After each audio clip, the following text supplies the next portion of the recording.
ये गेम सिर्फ 18 मूव्स तक से, लेकिन ऑनेस्टली ऐसा लग रहा था कि जैसे ब्लैक शुरुआत से ही कुछ प्रेशर, और फिर मैग्नस ने एक ऐसा गेम खेला जिसके बाद ओपोनेंट को तुरंत ही रिजाइन करना पड़ गया। और सबसे डेंजरस बात ये कि ये मूव कोई फ्लैशी सैक्रिफाइस नहीं था। फ्रेंड्स, ये गेम है Magnus Carlsen versus Alexander Shimanov, world blitz championship 2024 की। और इस गेम को सजेस्ट किया है सीरीज लाइफ हुई।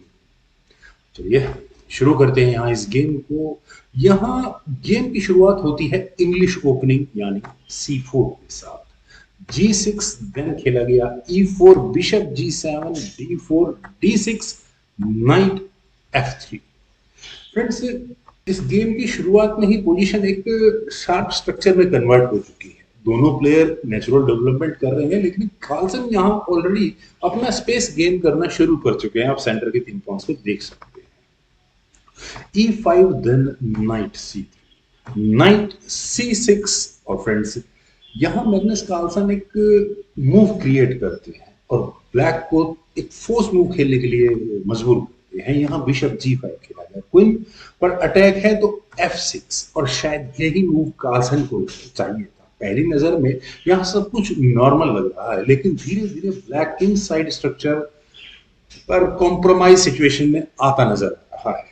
और यहाँ मैग्नस कार्लसन ने प्रेशर बिल्डअप शुरू कर दिया है। सबसे पहले तो बिशप पर अटैक है तो बिशप वापस गया E3 स्क्वायर पर, देन खेला गया नाइट H6। बिल्कुल ब्लैक के नाइट को निकालने के लिए कोई तो जगह चाहिए थी।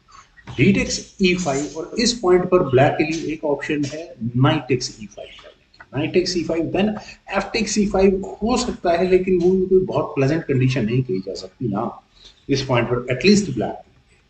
तो ब्लैक ने डिसाइड किया कि वो यहाँ खेलेंगे D takes E5, और फिर खेला गया queen takes D8 check. Queen exchange हो गया।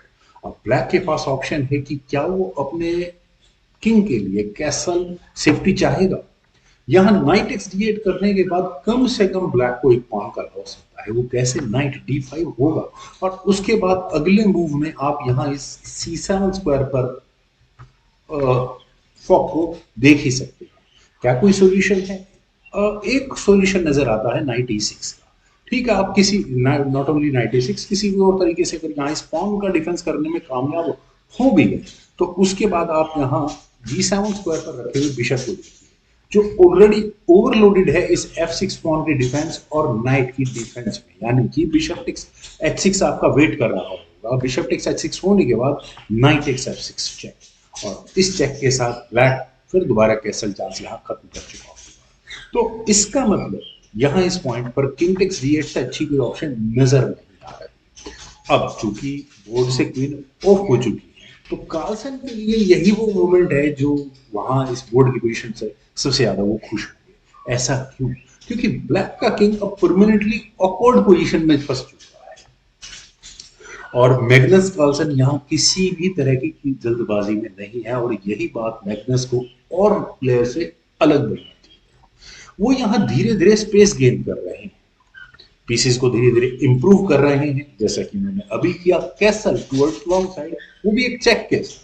इसका डिफेंस बेहतर तो बिशप का ही आना है D7 को। ब्लैक की पैसिव पोजीशन कार्लसन के मूव्स की वजह से और ज्यादा ट्रिगर हो रही है।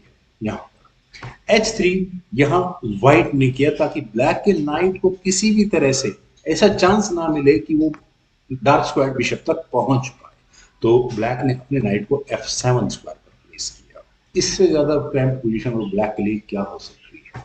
देन खेला गया C5, तो king C, bishop C4, then knight attack goes to D8, rook D2, और इससे अच्छा और मूव क्या होगा। अगले मूव में रुक की बैटरी तैयार हो रही है। यहाँ bishop E6, bishop exchange asking है, लेकिन क्या यहाँ बिशप एक्सचेंज करनी चाहिए?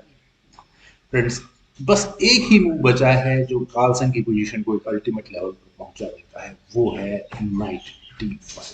परफेक्ट स्क्वायर यहाँ कार्लसन के नाइट के लिए। ये सिर्फ एक एक्टिव मूव नहीं है, ये पूरी पोजीशन पर कंट्रोल करने का अनाउंसमेंट है कार्लसन का। अब फ्रेंड्स, नोटिस करो कि ब्लैक के पीसेस कितने ज्यादा अनकंफर्टेबल है। स्पेशली दीज टू नाइट्स, जो कोई बहुत ज्यादा अच्छी पोजीशन नहीं पाई जा सकती। ब्लैक ने अपने रुक को E8 स्क्वायर पर प्लेस किया। मेरे ख्याल से कार्लसन के लिए इससे अच्छी पोजीशन नहीं हो सकती। व्हाइट ने अपने दोनों रुक्स की बैटरी तैयार की। Then night F7। Friends, night के F7 स्क्वायर पर आने के बाद मैं ऐसा मानता हूँ कि कार्लसन का कितना मतलब पूरा पोजीशन सेट हो चुकी है, लेकिन उसके बावजूद भी उन्होंने यहाँ पहले अपने जी पॉइंट को आगे पुश किया। और फ्रेंड्स, क्या ब्लैक यहाँ इस गेम को कोई भी एक तरीका ऐसा हो सकता था कि वो बचाने की कोशिश कर सकता था? एक मूव जो मुझे नजर आ रहा है वो knight at C goes to D8, क्योंकि आप यहाँ इस नाइट को देखिए और इनफैक्ट बिशप को देखिए, जो मैं हमेशा बोलता हूँ कि वो पीसेस टैक्टिक्स लगाने से पहले वो पीसेस ढूंढें जो ओपोनेंट की गेम में अनडिफेंडेड हो या करवाए जा सकते।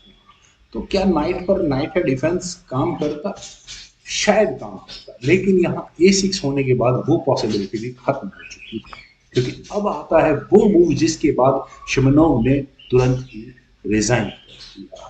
Friends, knight takes C7 and back. इसके बाद अलेक्जेंडर के लिए कोई और मूव बचा ही नहीं था। यहाँ आप इस गेम को समझने की कोशिश करते हैं एग्जैक्टली ये नाइट कर क्या रहा है। ये नाइट यहाँ दोनों रुक्स पर फॉक लगा रहा है और साथ ही साथ यहाँ इस E6 स्क्वायर पर पूरा प्रेशर बना रहा है। अगर किसी भी तरह से रुक D8 या कोई और मूव चला जाएगा तो यहाँ नाइट टेक्स A8 और उसके बाद ये नाइट चेक देकर वापस बाहर आराम से निकल सकता है। तो ब्लैक के लिए फोर्स हो जाता है इस किंग को लेना, किंग टेक्स C7 और कोई ऑप्शन है नहीं। लेकिन ऐसा करने के बाद फ्रेंड्स, अब ये जो दोनों रुक्स हैं उनकी बैटरी तहलका मचाने के लिए तैयार है। क्या ये D6 स्क्वायर सिक्योर है बिशप की तरफ से? बिल्कुल नहीं, क्योंकि पहले यहाँ बिशप एक्सचेंज किए bishop takes E6, rook takes E6, क्योंकि इसी फोर्स सीक्वेंस में गेम आगे बढ़ेगी और उसके बाद यहाँ रुक से चेक होगी, जिसके बाद आप नाइट नहीं बचा सकते। तो नाइट अनडिफेंडेड कर दिया है, रुक कर दिया जाए, मतलब रुक D7 चेक, किंग को C8 स्क्वायर पर जाना होगा, तो रुक टेक्स F7 और बिशप पर अलग प्रेशर होगा। फ्रेंड्स, अब इससे अच्छी गेम और क्या कर सकती है? पहली नजर में सिर्फ एक पॉन ग्रैब लग सकता है, लेकिन रियलिटी में ब्लैक कंप्लीटली यहाँ कोलैप्सिंग है। 18 मूव, बस 18 मूव्स में मैग्नस कार्लसन ने पोजीशन को इतना सफोकेटेड बना दिया ब्लैक के लिए कि रेजिग्नेशन के अलावा कोई ऑप्शन बचा ही नहीं था। और यही रीजन है कि मैग्नस को हराना इतना मुश्किल है। वो हमेशा फ्लैशी अटैक्स नहीं बनाते, लेकिन धीरे धीरे पोजीशन को इतना कंट्रोल में ले लेते हैं कि ओपोनेंट को पता भी नहीं चलता कि गेम कब उनके हाथ से निकल। वैसे आपको क्या लगता है, ब्लैक कहाँ बेटर कर सकता था? कमेंट सेक्शन में जरूर